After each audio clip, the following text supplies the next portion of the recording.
E aí, torcedor do Verdão, beleza? Mais um vídeo aqui no canal JP Palmeiras para trazer o pós-jogo do nosso Verdão, galera. Palmeiras 5, Red Bull Bragantino 1. Verdão consegue mais uma vitória no Allianz Parque e de virada, Verdão que saiu atrás no placar, mas conseguiu uma grande virada, galera. Mais um show de bola do nosso Verdão que está jogando muita bola. Palmeiras que chegou a 61 pontos e está na liderança do campeonato ainda com 3 pontos a mais que o Flamengo, que venceu o Botafogo fora de casa. Palmeiras que vai enfrentar o Flamengo na próxima rodada no Rio de Janeiro. Tô deixando aqui para vocês o Sport Center com tudo aí sobre esta partida do nosso Verdão. Fica aí até o final do vídeo e não se esqueça de deixar aquele like, beleza? Vamos lá, falamos da vitória importante do Flamengo, 3-0. Agora do Palmeiras, André Kfouri jogava bem, toma um gol num pênalti. Aí podia acompanhar, era jogo para poder complicar. Que nada. 5-1 segundo tempo foi uma aula, André Kfouri. Foi, pênalti que eu entendo ter sido bem marcado, apesar de muitas reclamações.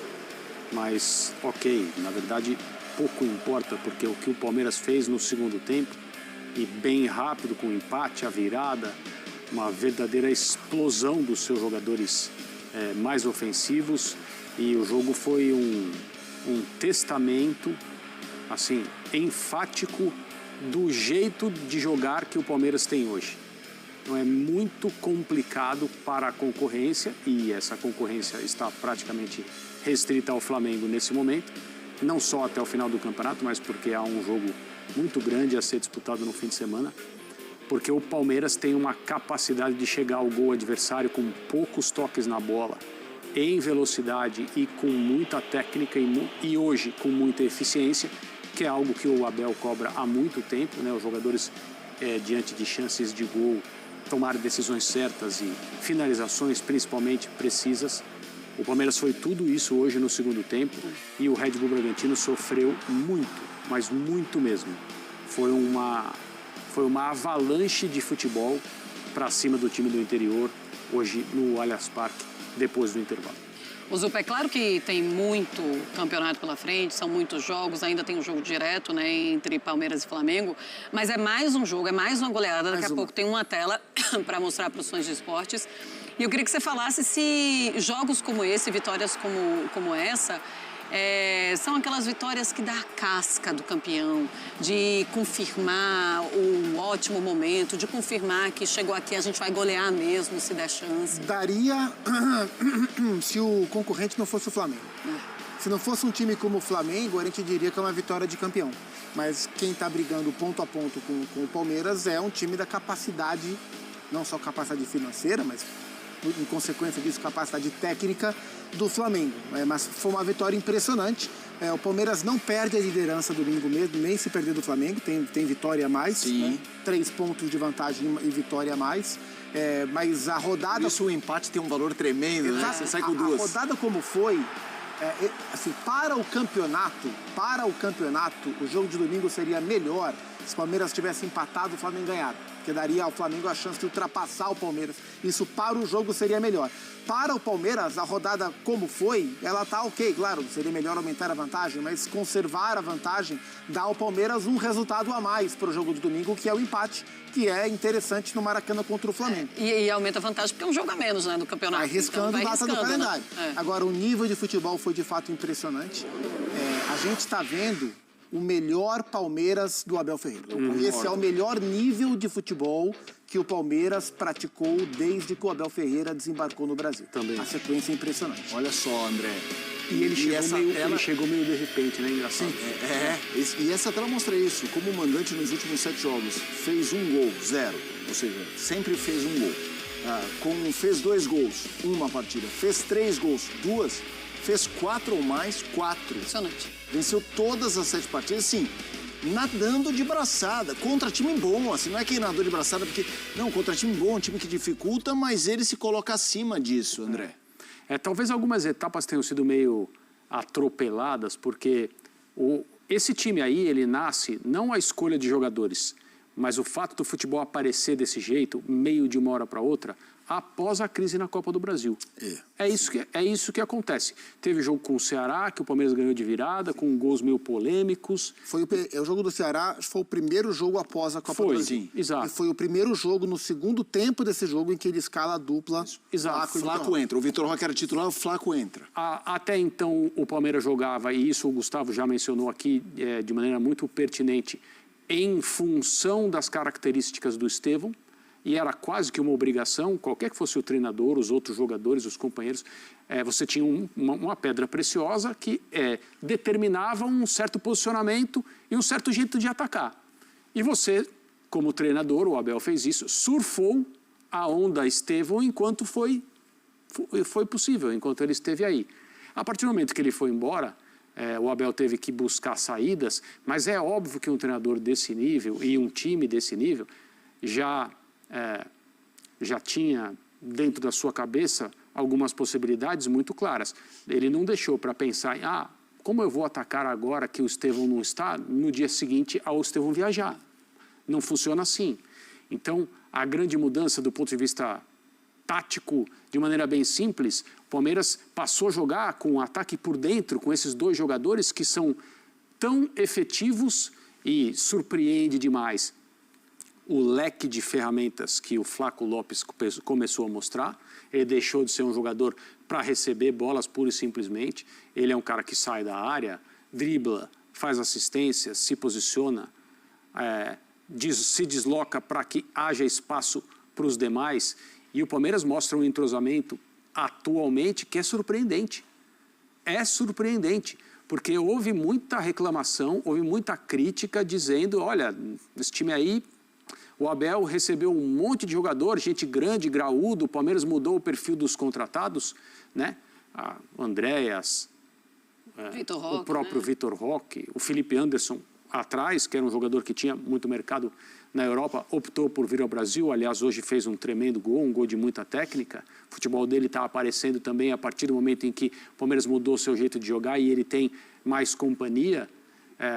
Paulinho, que até a gente nem fala mais, né? Porque um jogador que vai aparecer quando tiver tudo bem com ele em relação à recuperação da cirurgia, a parte física, somente no ano que vem.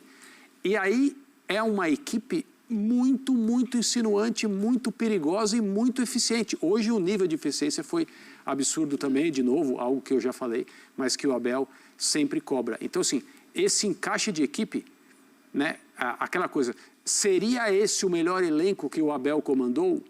Isso é uma resposta teórica. Sim, esse é o melhor elenco que o Abel comandou. Adianta alguma coisa ser assim se o time em campo não reflete essa ideia? Adianta pouco. E, na verdade, adianta para criticar o técnico, porque aí a culpa terá sido dele. Olha o que o Palmeiras está fazendo num momento muito sensível da temporada, tanto para a Libertadores quanto para o Campeonato Brasileiro. Pois é, o Abel com o seu plano, e por mais estranho que possa parecer, saiu o Endrick e saiu o Estevão, e hoje o Palmeiras joga melhor sem esses dois jogadores. Não que o Palmeiras não quisesse ter esses jogadores. É claro que é muito melhor você ter craques, e ainda mais craques na sua equipe. Mas o que o Palmeiras consegue fazer, o que o Abel consegue fazer com o Palmeiras sem esses dois atletas, com a saída deles e ainda assim conseguindo performar, é impressionante. E é muito sobre o jogo coletivo, sobre a mudança de função, né? Então, ele estava com os desfalques de data FIFA, então ele escalou de fato 3 zagueiros mesmo, deu saída de bola nos pés do Bruno Fux, que cometeu o pênalti, fez o primeiro gol, conseguiu fazer a bobagem, não foi intencional, claro que não, e logo depois se redimir. O Andréas numa função mais de 5, de novo, como foi no duelo contra o Juventude. O Palmeiras sofreu no jogo de hoje pelo seu lado direito de marcação. O Red Bull Bragantino encontrou bastante espaço para jogar pelo seu lado esquerdo, com o Capixaba, com o John caindo por ali. Até saiu o pênalti, quando estava 0-0 ainda, o Red Bull Bragantino teve alguns cruzamentos, a bola aérea levou alguns perigos para o time do Palmeiras. Mas depois do gol, e também me chama a atenção, onde falava sobre o repertório do Flamengo para construir a vitória, o repertório do Palmeiras para construir a virada, né? Porque o primeiro gol do Palmeiras sai de uma bola aérea. O segundo gol sai de uma bola meio espirrada, né? O Murilo tentou chutar, sobrou para o Vitor Roque. O terceiro é lindo. Do terceiro para frente, o gol sai de construção. Então o Palmeiras usou o repertório para construir a goleada. E foi mais uma atuação muito plástica, né? Eu falava aqui sobre o melhor Palmeiras que a gente viu.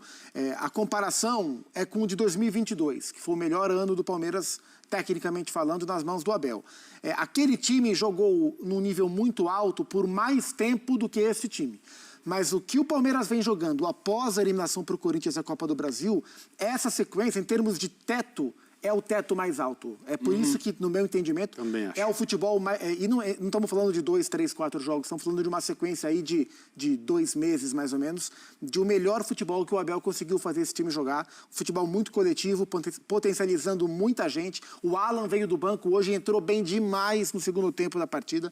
Então foi uma vitória categórica. Só não digo que é uma vitória de campeão, porque o concorrente é um time plenamente capaz de desbancar o Palmeiras nessa sua arrancada impressionante. Melhor Palmeiras da era de quem? Abel Ferreira. Vamos ouvir o homem? Imediatamente. Fala, Abel. Dá o play aí. Falei aqui muitas vezes, e tu és testemunha porque estás sempre aqui, e corrige-me se eu estiver enganado, eu sempre te disse a vocês aqui, sabemos onde é que estamos e sabemos onde é que queremos chegar. Eu disse isso várias vezes, mas entendo toda a pressa, porque hoje o mundo vive e gira muito rápido, onde uma hora tem 1 minuto e 1 minuto parece 1 segundo, não é? Portanto, não há segredo nenhum. Há muito trabalho, há muita preparação, há muitas reuniões para perceber que jogadores iam sair, que jogadores é que podíamos ir buscar, que jogadores é que podíamos vender. Vocês sabem que nessa dinâmica do clube de formar, vender, comprar, em função de um clube como é o Palmeiras, nós temos processos que fazemos e sabemos que há momentos, em função das tantas contratações que fizemos, um elenco com muitas alterações, e eu sempre vos disse aqui, sabemos onde é que estamos, sabemos o caminho que temos que percorrer, vai haver problemas e dificuldades durante o processo, mas nós nunca tivemos dúvidas em relação a isso, mas o segredo é o trabalho. É o trabalho, a insistência, a persistência. E hoje, é verdade que nós temos feito muitos golos, mas às vezes vamos fazer, outras não. Faz parte do futebol, mas o segredo é mesmo esse. É trabalho e resiliência e acreditar sobretudo em tudo o que se faz dentro do CT, mesmo quando as coisas possam não correr bem. Como eu te disse aqui várias vezes, sabemos onde é que estamos, sabemos para onde é que queremos ir. Aliás, o nosso diretor Anderson Barros deu uma entrevista no podcast, eu acho que do nosso clube, onde falou exatamente nisso. Quase que foi obrigado a falar para tentar as pessoas entenderem o que é que estava a ser feito dentro do clube, mas não é só de hoje. A nossa forma de trabalhar é esta e ela não vai alterar. Portanto, é isso mesmo, é muito trabalho, muita preparação, muita dedicação e felizmente as coisas estão agora a correr bem. Mas mesmo nesses momentos nós nunca duvidamos daquilo que somos capazes de fazer. Reparem, eu tento muitas vezes dar exemplos da nossa vida pessoal que tem a ver com a comparação daquilo que é um jogador. Eu não acredito, e não me venham dizer que vocês fazem sempre um trabalho perfeito, a melhor análise, o melhor artigo de opinião. Há dias parece que não saem as coisas, não parece que não estão criativos, não estão tão... Isso acontece na mesma com os jogadores. E a verdade é que houve um momento que nós tínhamos alguns jogadores, não no melhor momento de forma, mas essa é a função do treinador, essa é a função das pessoas que estão dentro do clube, em ajudar os jogadores a chegar a esse momento. Houve muitas alterações no nosso elenco, como vocês sabem, teve jogadores que nós vendemos, portanto, houve aqui um conjunto de fatores que nos obrigou a sermos muito precisos naquilo que tínhamos que fazer. E depois também aproveitar esses momentos de confiança. E tu sabes, quando nós perdemos contra o Bahia, nós sabemos como é que perdemos contra a Bahia, nós analisamos todos os jogos. Eu gosto de dizer aos jogadores porque é que ganhamos e porque é que perdemos. E às vezes perdemos porque o treinador se calhar substituiu mal ou não escolheu bem. E eu digo-lhes isso. Eu digo, a responsabilidade foi minha. Ou então, quando há outra questão que nós não estamos tão bem, eu digo, olha, esta responsabilidade é vossa. Não é? E também quando ganhamos e jogamos bem, então olha, este é o caminho que nós temos que continuar aqui a fazer, a puxar uns pelos outros. Agora, quando tu tens um grupo que está num bom momento de confiança, de determinação, de resiliência, que atingiu, eu acho que isto é uma equipa que ainda tem muito espaço, tem presente e tem futuro, mas atingiu uma maturidade competitiva que ainda pode crescer. É isso que nós estamos à procura. Como disse o teu colega, não é É muito trabalho e muito mérito dos nossos jogadores, que têm a capacidade de entender que durante uma carreira, durante uma época, vai haver altos e baixos e não parar de insistir neles. O caso do Filipe Anderson é um caso desses. Estou-lhe sempre a dizer, se tu quiseres fazer golos, há uma coisa que tens que fazer, tens que arriscar, tens que chutar ao golo, senão não tens como fazer. E logicamente tu, ao desafiares os jogadores com pequenos objetivos individuais, isto também lhes desperta confiança. E é bom quando tu estás num momento como o de agora e vês que todos os jogadores estão preparados e prontos para jogar, mas isso é trabalho da comissão, é trabalho da direção, é muito trabalho, principalmente dos jogadores, porque por muito que eu falo, por muito que eu diga, por muito que eu treine, por muito que eu ensine, é muito mérito também dos jogadores, porque eu não corro por eles, eu não trabalho por eles, eu não alongo por eles, eu não chuto por eles. Tem muito a ver com a vontade e o espírito e a ambição que eles têm de continuar a crescer enquanto jogadores e enquanto equipa, e isso é algo que se nota. Bem, bom, se alguém não podia duvidar do que eles poderiam fazer, esse alguém era o Abel Ferreira. E ele sabe, né, do que ele é capaz de fazer com esse time do Palmeiras, tanto é que é isso que ele tem apresentado. Bom, Abel Ferreira falando do momento bom, mas ele fala assim, olha, eu não faço nada pelos jogadores, são os jogadores que fazem isso.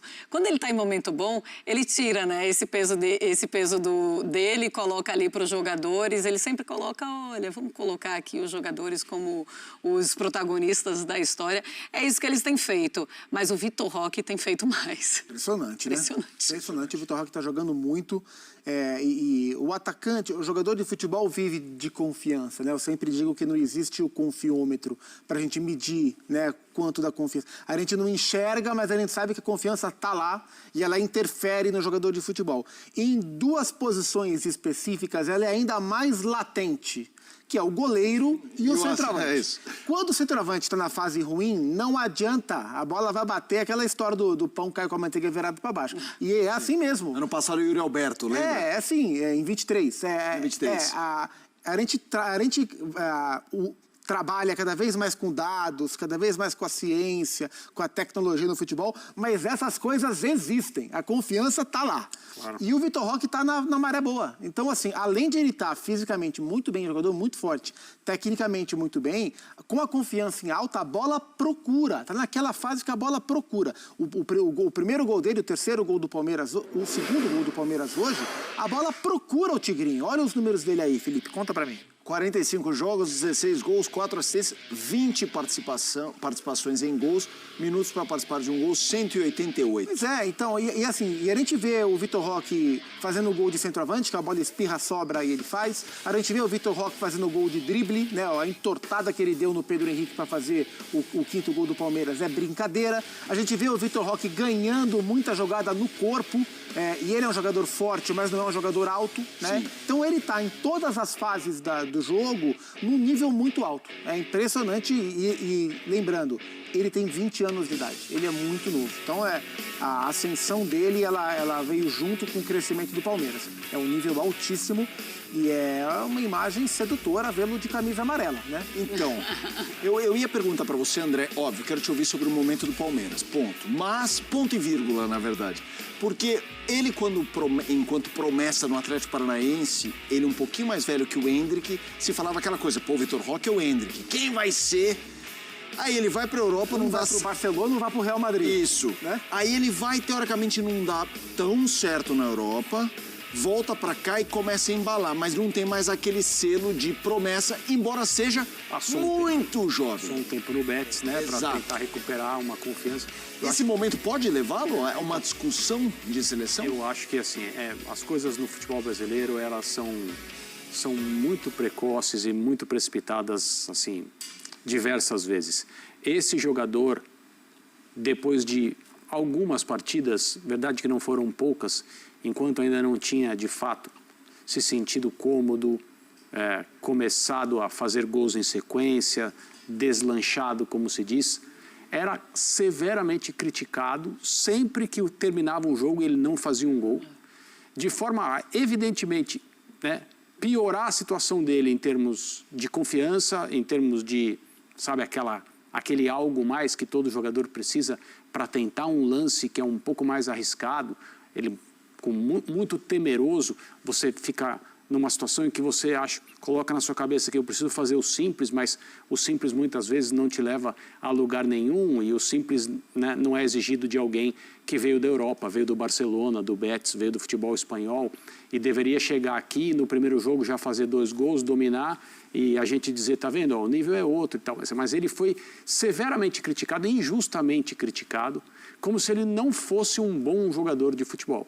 E ele é esse cara aí, que já fez mais de 10 gols desde então, e a torcida hoje aplaude.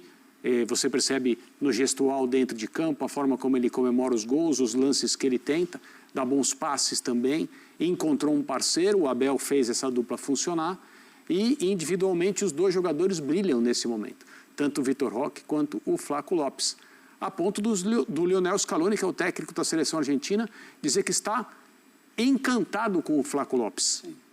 E que o período no Palmeiras serviu para esse jogador dar um salto de qualidade. O cara está cotado para ir para a Copa na seleção campeã do mundo. Né? E também era um jogador criticado aqui, até fazer um trabalho para ganhar peso, ficar mais forte, ganhar confiança, fazer gols, entrar só no final dos jogos, quase sempre fazer gols ou criar boas chances.